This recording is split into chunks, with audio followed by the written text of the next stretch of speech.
안녕하십니까? 응용소프트공학과의 김형수 교수입니다. 여러분들이랑 이번 학기 이산수학을 공부하게 되는데요. 일단 반갑습니다. 음, 근데 저를 처음 보죠? 일단 올해 입학한 것에 대해서 늦은 시간이지만 저희 학부에 입학하게 된 것을 축하드리고 환영합니다. 저는 응용소프트공학과의 교수로 있고요. 그리고 제 전공은 컴퓨터 그래픽스가 되겠습니다.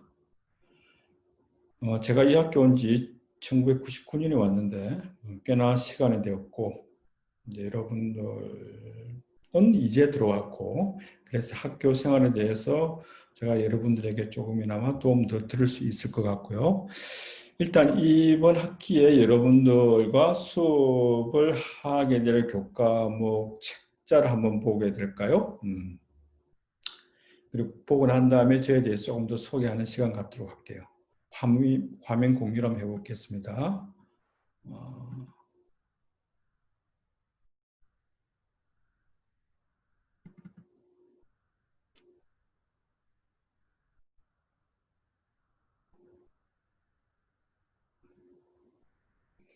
자, 보입니까? 일단 여러분들이 이제 저랑 함께 수업을 하게 될 텐데 4차 산업혁명의 시대에 이산 수학을 공부하게 되겠다. 그 출판사 이름은 이제 생명출판사의 김재수란 교수가 쓴 책을 가지고 여러분들이랑 저랑 같이 수업을 하게 되겠습니다. 일단 수업을 이제 하게 될 텐데 처음이라서 좀 그러네. 그죠? 일단 저에 대해서 일단 오케이. 그러면 저에 대해 조금 더 소개하기라고 이산수학은 하는데 이 교과목에 대해서 전반적인 것을 먼저 설명을 하면서 이제 할게요. 자, 여러분들이 올해 몇 년도? 2020년도 2학기이고 여러분들은 이제 이산수학이라고 하는 교과목을 공부하게 됩니다. 이산수학이 뭐냐? 수학은 아는데 이산수학. 이산이라고 하는 말은 영어로 discrete란 말인데 유한계 떨어져 있는 데이터들로 구성된 거. 그래서 컴퓨터 사이언스에 있고 여러분들이 응용 소프트웨어를 공부하는 학생들이기 때문에 자기공학 소프트공학부에 들어온 학생들이기 때문에 컴퓨터를 다뤄야 되겠죠. 근데 컴퓨터를 다룸에 있어서 우리가 고등학교 때까지 배웠던 수학을 그대로 쓸 수가 없어요. 왜냐하면 그 고등학교 때까지 공부했던 것들은 다 뭐냐면 컨티뉴스 연속된 숫자들에 의해서 만들어진 학문이고 이제 그놈을 컴퓨터가 알아들을 수 있는 수학으로 컴퓨터가 알아들을 수 있는 랭귀지로 바꿔줘야 되거든요. 컴퓨터는 불을 쏠 거냐, 빛을 쏠 거냐 말 거냐, 즉 전기를 연결할 거냐 말 거냐, 0 아니면 1로 구성되어 있는 것이 기본 단위가 되는 것이죠. 그래서 아날로그에서 디지털로 바꿀 때 컴퓨터가 알아들을 수 있는 유한 숫자, 디스크릿 숫자들로 바꿔주어만 된다는 것이죠. 그래서 컴퓨터가 다룰 수 있는 수학이 뭐냐면 이산수학이다. 그래서 컴퓨터를 다룬다 또는 전자공학이라든지 여러 가지 학문도 매한가지겠지만 그 디지털을 다루기 위해서는 디스크릿 매스매틱스를 공부해야 되겠다. 여러분들이 저랑 함께 공부할 내용은 이와 같은 이산수학을 공부하겠다라는 것이고 지금 현재 코로나 때문에 온라인 수업을 하고 있는데 이제 만약에 오프라인 수업을 하게 된다면 산학협력관 415에서 여러분들 대상으로 60 몇 명 정도 되는데 대상으로 수업을 하게 됩니다. 원래 계획은 금요일날 우리가 수업이 언제 잡혀있죠? 3교시, 4교시, 5교시 잡혔는데 3교시에는 이제 온라인 수업을 하고 4, 5교시에는 반반 나누어서 A반, B반 그렇게 이제 분류해서 이제 오프라인 수업을 할 계획이었는데 일단 지금 현재 단계가 온라인 수업이기 때문에 이제 3시간 다 3시간 해당되는 내용을 줌에서 환경에서 여러분들에게 강의를 하도록 하겠습니다. 이제 수강 대상은 창의공학, 창의소프트공학부 학생들이고, 그리고 주관학과는 창의소프트공학부의 응용소프트공학과에서 하게 되고, 저는 이름은 여기 나와 있는 것처럼 김형석입니다. 제가 아까 제 이름을 설명 안 했나요? 응용소프트공학과에 있는 김형석 교수이고, 그 다음에 제 연구실은 산학협력관 403호에 있습니다. 제가 보통 7시 반이나 8시에 학교에 출근하는데 보통 한 4시 반까지 학교에 있을 거니까 언제든지 뭐 고객이 나와 있는 상담 시간뿐만 아니라 상담 시간을 그 목요일 날 오후 6교시로 잡아 놓았는데 이때뿐만 아니라도 언제든지 열려 있으니까 항상 와서 물어보기를 바라고, 만약에 지금 온라인 수업을 하는 이유가 코로나 때문에 하고 있으니까 직접 학교에 올 수 없잖아요. 그럴 때 여기 나와 있는 것처럼 이메일 주소로 여러분들이 제게 문의를 해주면 가능한 한 답변을 하도록 하겠습니다.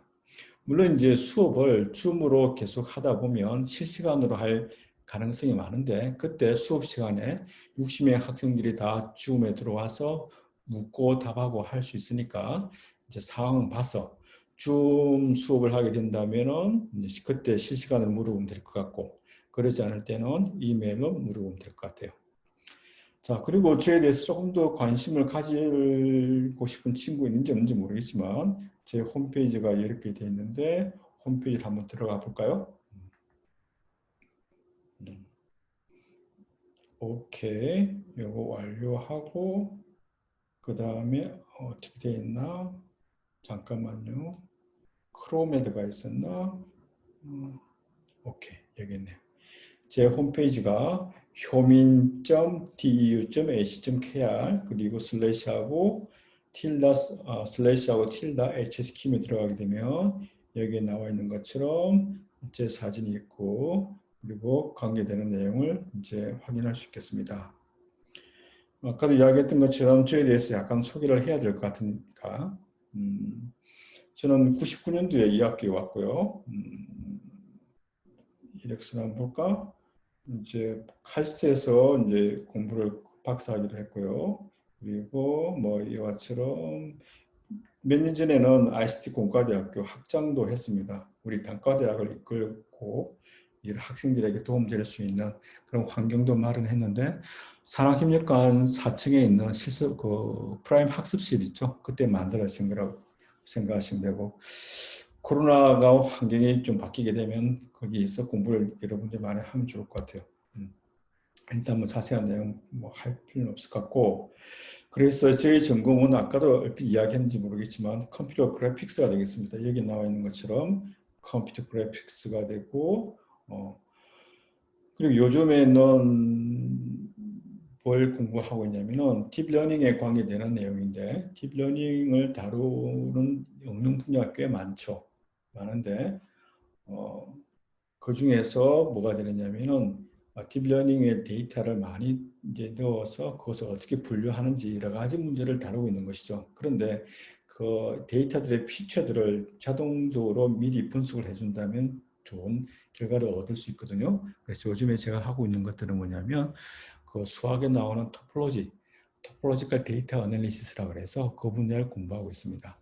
그래서 여러분들이 혹시 나중에 컴퓨터 그래픽스를 공부를 하고 싶다, 또는 가상현실을 공부하고 싶다, 그 다음에 컴퓨터 게임을 공부하고 싶다, 최근에는 딥러닝, 그 다음에 데이터 애널리시스를 공부하고 싶은 친구가 있으면 저에게 와서 뭐 좋은 얘기를 나누면 좋을 것 같네요. 제가 알고 있는 것 많은 조금 있지만 여러분들과 대화를 할 수 있을 정도가 되니까 관심 있는 친구들은 연구실로 와서 여러 가지를 얘기를 나누면 좋을 것 같습니다. 자, 여기 나와 있는 구글에 띄워놓은 것은 뭐냐면은 토폴로지컬 데이터 애널리시스라고 해서 여러 가지 내용들이 있는데, 뭐 암을 분석한다든지 이 사람 암이 있는지 없는지 그다음에 여러 가지 NBA 농구 선수들 연봉이 많은지 적은지 그런 것들을 적정한 연봉을 갖고 있는지 아닌지를 분석함에 있어서 토폴로지컬 데이터 어널리시스를 사용하게 되면 여러 가지 좋은 결과를 얻어낼 수가 있다는 것이죠. 그리고 딥러닝을 사용할 때도 아까도 이야기했던 것처럼 뭐 사용하면 될 것 같고 하여튼 자 이런 것을 공부를 함에 있어서 사실 그래픽스도 그렇고 딥러닝도 그렇고 다 뭐가 필요하냐면 수학이 필요해요. 여러분들이 응용 소프트웨어를 공부한다는 것은 기본적으로 프로그래밍을 할 수 있어야 된다는 것이고 프로그래밍을 할 수 있다는 말은 뭐냐면 논리적으로 주어진 문제를 모델링해서 논리적으로 알고리즘을 짤 수 있어야 되기 때문에 거기에 필요한 것들이 뭐냐면은 수학적인 용어가 된다는 것이죠. 그래서 여러분들이 1학년 2학기 때 이산수학이란 교과목을 배워야 되는 이유는 뭐냐면 컴퓨터를 다룸에 있어서 컴퓨터가 이해할 수 있는 수학을 공부를 하는 것이 필요하다. 그래서 이번 학기에 배우는 수학은 여러분들이 나중에 전공을 공부할 때 컴퓨터 그래픽스나 영상 처리나 DB나 알고리즘이나 뭐 딥러닝이나 인공지능이거나 뭐 여러 가지 신호 처리라든지 뭐 음향 처리라든지 여러 가지를 공부하면서 제일 기본적인 기본이 되는 그런 수학이다, 그런 학문이다라고 이해하시면 되겠습니다. 그래서 전반적으로 조금씩 거기에 해당되는 전공에 해당되는 내용을 좀 맛을 본다라고 생각을 하면 될 것 같네요. 자, 그래서 아까 이제 교수 계획서를 다시 한번 가볼까요?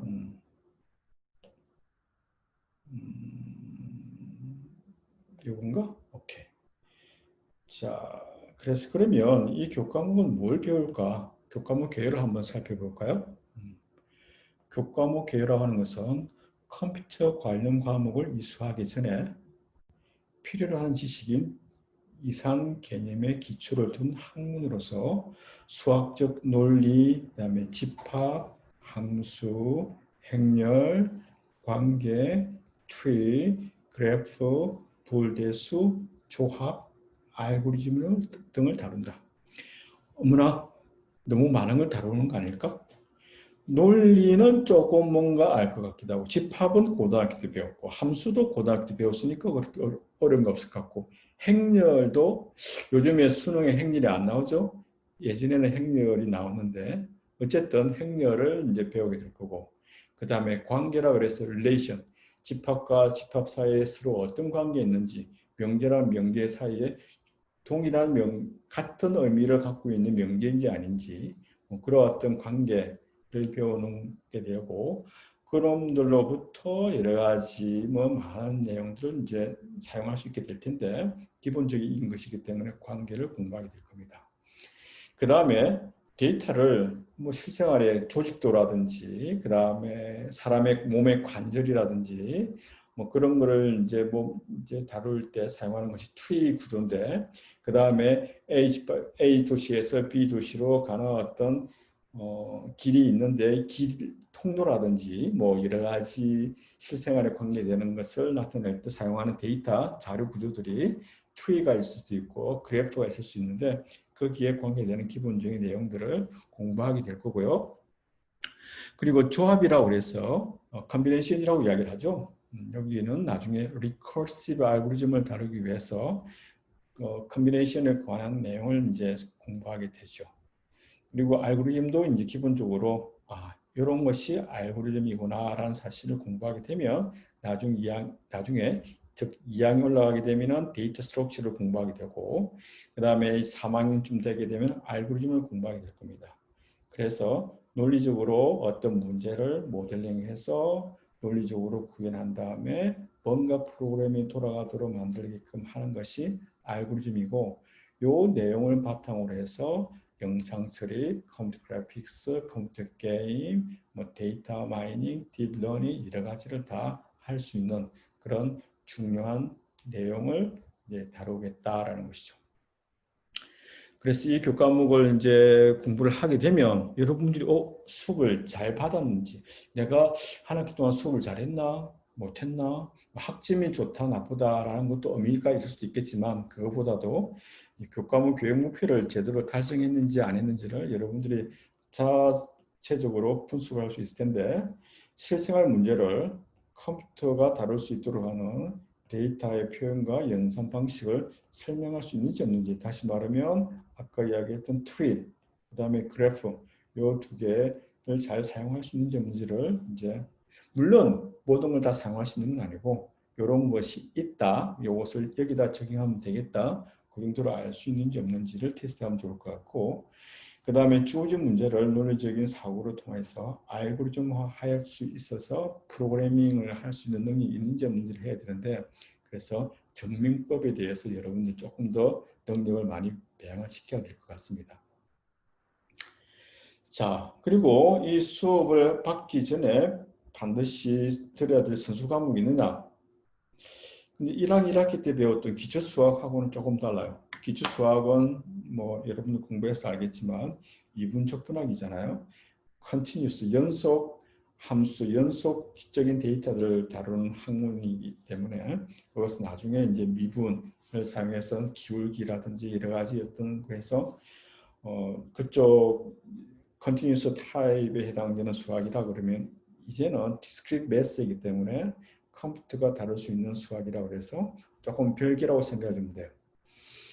그래서 추천 선수 과목은 없다고 생각이 되고 그 다음에 여러분들에게 제가 이제 특별히 하고 싶은 말은 이렇게 돼 있네요. 컴퓨터에서 다루는 데이터들은 디스크릿하기 때문에 본 수업에서는 다양한 정보들을 효과적으로 이산화하는 방법에 대해서 고민하는 시간을 가져야 되겠다. 컨티뉴스 스페이스에서 디스크릿 스페이스로 문제를 가지고 오고 문제를 가지고 올 때 고민해야 될 것이 무엇인지를 하나씩 하나씩 꼼꼼히 따지는 것. 잘 따져봐야 되는 학문이 디스크릿 매스가 되겠습니다. 자, 1학년 학생들은 성적에 꽤 관심이 많죠. 2학년 올라갈 때 성적에 이제 좀 영향이 미칠 수도 있겠지만 일단 공부를 잘해야 될 거니까 뭐 봅시다. 평가 방법이 어떻게 되는지를 보게 되면은 중간고사 점수가 40% 반영되고 기말고사가 얼마? 40% 반영되겠습니다. 그리고 가끔씩 나가는 과제가 10%, 그다음에 출석이 10%가 되겠습니다. 자, 여기 과제를 하기 위해서 이 수업 시간, 특히 제가 가르치는 수업에서는 어떤 거냐면 노트를 하나 마련할 것. 여기다 한번 써볼까요? 각자 노트를 마련해서 모든 과제는 노트에다가 기록을 할 것. 그래서 제가 이제 과제를 냅니다. 1장 연습 문제를 몇 번 푸세요라고 이제 과제를 내면 여러분들은 여기 여러분들이 각 만들어 놓았던 갖춘 노트에다가 1장의 연습 문제 몇 번 풀고 몇 번 풀고 몇 번 풀고 그 다음에 또 과제가 나오면 그 다음에 이제 과제를 계속 해야 되겠죠. 그래서 A4 용지에다가 과제를 사용하지 말고 노트에다가 계속 기록을 해 놓습니다. 그러면 제가 이제 검사를 해보겠다라고 했을 때 여러분들 어떻게 해주느냐면 그것을 카메라로 핸드폰으로 사진을 찍어서 이제 쭉 보내주면 되겠죠. 그래서 나중에는 최종적으로는 노트를 다 이제 받아가지고 원래 주어진 시간에 다 제대로 했는지 안 했는지 중간에 하고 나중에 끼워놓고 하는 일은 없겠죠. 그래서 노트를 반드시 준비해서 할 것. 그리고 필기는 연필로 해야 되고요. 연필로 하는 게 낫겠죠. 지울 수 있어야 될 거니까. 그래서 노트를 만들고 노트에다가 연습 문제를 과제를 푼다. 그렇게 기억을 하시면 될 것 같습니다. 그 다음 출석은 이제 줌 수업을 통해서 하게 된다면은 제가 가끔씩 누가 들어왔는지 안 들어왔는지 체크할 거니까 그렇게 하면 될 것 같고요. 그리고 성적 분포는 A를 최대한 25%까지 줄 수 있을 것 같고 B는 40%까지 줄 수 있도록 되어 있네요. 이건 맥시멈입니다. 여러분들이 공부를 잘 해줘서 이 친구들은 뭔가 열심히 하는가 보다라고 제가 생각한다면 전체적으로 A 25%, B 40%에서 65%를 A, B를 줄 수 있게 할 것이고, 만약에 이 친구들은 별로 공부에 관심 없네. 전체적으로 약간의 이제 뭐 정성이 부족하다라고 생각이 되면 이거보다 좀 낮춰줄 수 있겠죠. 자, 그 다음에 이제 해야 될 게 뭘까? 그리고 그렇게 합시다. 성적은 그렇게 이해하면 될 것 같고, 그 다음에 뭐가 있을까? 오케이. 뭐라? 오케이. 모든 학생들은 노트를 여기 있는 것처럼 모든 학생들은 노트를 준비해서 과제를 노트에다가 작성하고 그 다음에 제가 제출하고자 할 때 사진을 제출하라고 그러면 도구 시스템에다 올려주면 되겠습니다. 도구 시스템에다가 사진을 탁탁탁 이제 찍게 되면 이미지 파일이 나오겠죠. 그 이미지 파일을 zip 파일로 크게 묶어서 그 zip 파일을 올리면 되고 올릴 때는 학번, 이름, 몇 번째 과제 그렇게 타이틀을 써서 올려주시면 되겠습니다. 자, 그러면 주별로 어떤 내용을 공부할지 한번 보도록 할게요. 첫 번째 주에는 이산 수학의 개요. 이산 수학의 필요성에 대해서 학습합니다. 이산 수학이 왜 필요한지, 전반적인 내용에 대해서 필요성과 이제 전반적인 내용을 여러분들에게 소개하는 시간을 갖도록 하고요. 두 번째 시간에는 두 번째 시간이 아니죠. 두 번째 주에는 보통 이제 어떤 내용을 다루고 있냐면은 논리와 명제. 명제가 무엇인지를 설명하고 그 명제를 통해서 논리적 사고 방법이에요. 논리적 사고 방법을 어떻게 생각을 하고 어떻게 표현할 것인가에 대해서 공부하는 시간이다. 그래서 요구를 잘해야 나중에 알고리즘을 짤 때, 프로그래밍을 할 때 단계 남들도 이해할 수 있는 논리로 짜놓아야 프로그래밍이 되거든요. 그래서 논리와 명제에 대해서 여러분들이 깊이 있게 공부를 해줘야 되겠다. 자, 그와 같은 것들을 다루기 위해서는 뭔가에 관계되는 어떤 명제라고 하는 놈은 어떤 성질을 이제 누가나 yes, 참과 거짓을 구별할 수 있는 게 명제라고 이야기하잖아요. 그러면 그것들의 모임이 있을 거 아니에요. 참이 되도록 하는 원수들의 모임이 있는데 그것들이 뭐냐면 집합이라고 하는 것들로 구성되어 있겠죠.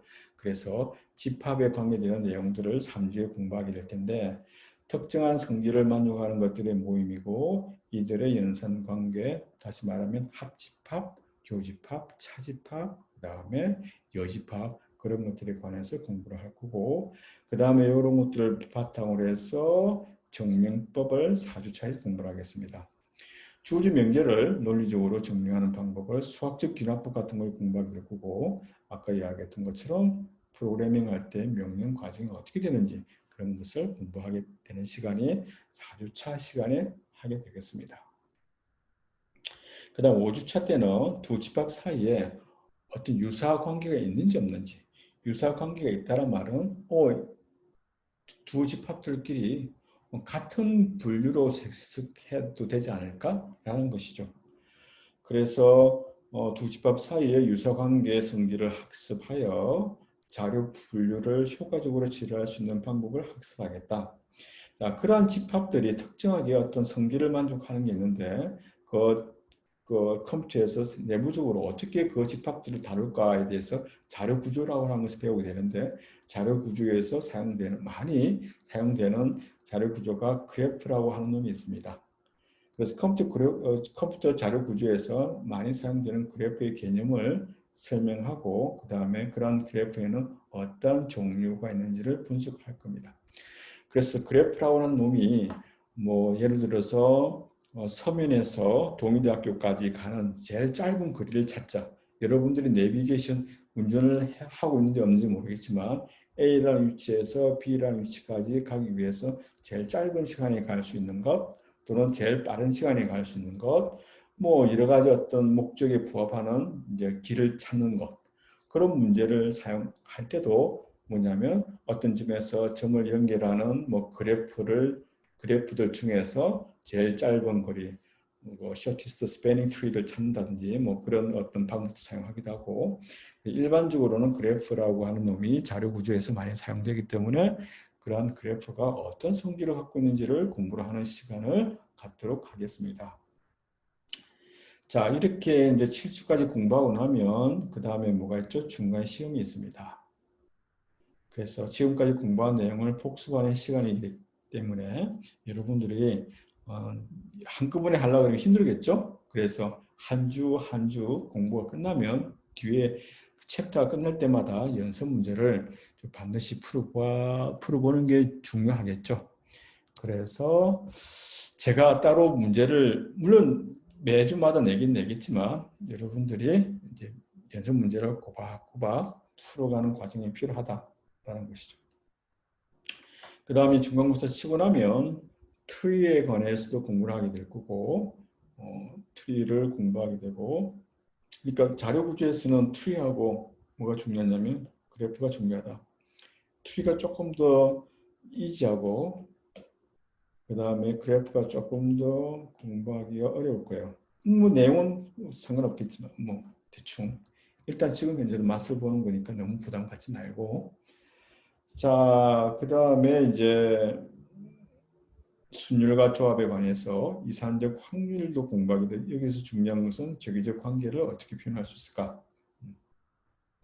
이것을 공부하게 되고요. 그 다음에 2항에 올라가게 되면 선형대수화를 공부하게 될 텐데 그때 사용하는 행렬, 그 다음에 행렬식, 행렬이 무엇이며 왜 필요한지 선형연립 방정식을 효과적으로 다룰 때 행렬이 필요하고 행렬을 잘 이용하다 보면 나중에 영상 처리, 컴퓨터 그래픽스, 뭐 딥러닝 여러 응용 분야에 선형대수학이 필요합니다. 거기에 제일 중요한 요소가 행렬이기 때문에 행렬에 대한 의미를 여기에서 한번 이해해 보겠다. 그리고 그래서 행렬에 관해서는 2주를 정도로 공부를 하게 되고 그 다음에 이제 전자회로에 관계되는 기본이 되는 부울대수를 공부하는 시간을 한 주 갖고요. 그 다음에 마지막으로 알고리즘에 대한 문제 해결, 그 다음에 오토마타에 대해서 공부를 하고 나면 기말고사를 치르게 되겠습니다. 자, 지금까지 말하는 게 무슨 말인지 잘 모르겠죠? 그죠? 너무 어렵게는 생각하지 마시고 하여튼 조금 다양한 종류의 수학들을 이거 맛을 보겠다. 그런데 앞에서 배웠던 선형 뭐죠? 미분적 분학이랑 이제 관계가 없는 것. 그래 새롭게 시작해도 되는 거니까 너무 부담을 갖지 말도록 합시다. 자, 그리고 그래서 이산수학이라는 요 교재를 하게 되고요. 요거 교재를 이제 보게 되면 이와처럼 강의 자료가 깔끔하게 잘 되어 있는 것 같아요. 일단 이건 하나 보고 넘어갈까요? 여기 나와 있는 것처럼 이산수학도 미적분학처럼 추상적인가? 미적분학이 추상적인가요? 모르겠네. 일단 제가 학부 때도 그렇고 석박사를 수학을 공부를 하고 이제 박사 과정 때 이제 컴퓨터 그래픽스로 공부하게 됐는데 수학은 생각보다 그렇게 그쵸 추상적이죠. 추상적인데 그에 반해서 이산적 개념은 논리, 집합, 관계, 그래프, 순열, 뭐 오토마타, 명제, 정리법 이런 것들 다 공부하게 되는데 이 사람 말에 의하면은 그렇게 추상적이지 않다 그러고 그 다음에 다양한 응용 분야에 관계된다라고 그랬고 물론 저도 그런 이야기를 했겠지만 그래서 조금 더 다른 개념이다라고 이해해 주시면 되겠다. 그래서 여기 내용을 한번 볼까요? 이산수학의 개념을 비롯한 이산수학과 관련된 전반적인 논제들을 고찰한다. 이산수학의 개념과 이산수학의 필요성을 공부하게 되고 이산적 개념과 연소적 개념의 차이점, 특징을 여기서 공부하게 될 거고 수학적 모델링을 통해 실생활 문제를 어떻게 해결할 수 있을까에 관한 공부를 한번 해보겠다는 겁니다. 자, 제가 첫 시간부터 많은 이야기를 하면 힘들겠죠? 오늘은 이 시간에는 여기까지만 하고 어차피 금요일 수업이니까 첫 교시는 이렇게 하고 그 다음에 두 번째, 세 번째 시간은 조금 있다가 다시 수업을 하도록 할게요. 자, 일단 먼저 여기서 수업을 이제 끝내도록 하겠습니다. 바이바이. 바이바이.